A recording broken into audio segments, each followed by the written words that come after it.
Wala naman daw problema na pauwiin siya sa bansa. Yan ang sinabi ni dating Congressman Arnie Teves sa mga opisyal ng Pilipinas na sumundo sa kanya sa Timor-Leste. Pero iginiit niya na pwersahan siyang hinuli ng mga otoridad doon.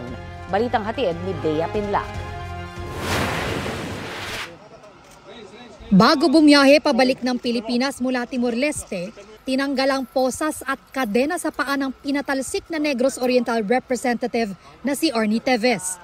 Pagtapak sa eroplano ng Philippine Air Force, ibinalik ang posas sa kamay, pero hindi na ang kadena sa paa. Huwag nyo na lagyan nyo sa paa. Kahit sa kamay, huwag nyo sir, hindi mo matatakas. Hindi, protocol sir, protocol. Nang maupo na sa eroplano, ikinuwento ni Teves ang pag-aresto sa kanya sa bahay niya sa Timor-Leste. Binuha nila ako by force. Wala naman akong problema kung mapauwi ako basta ano lang. Tama lang. Dito na rin binasahan si Teves ng mga karapatan niya, pati ang patong-patong na kasong haharapin niya sa Pilipinas.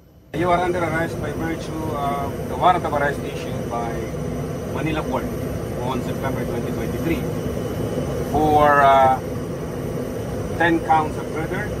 Mag-aalas 3 ng hapon, lumipad na ang eroplanong mag-uuwi sa dating mambabatas na itinuturong utak umano sa pagpatay kay dating Negros Oriental Governor Roel Degamo at siyam na iba pa sa Pamplona noong 2023 at iba pang pagpatay na iniuugnay sa kanya sa Negros Oriental. Sandaling tumigil sa Davao International Airport pasado alas 7 kagabi ang eroplano para mag-refuel.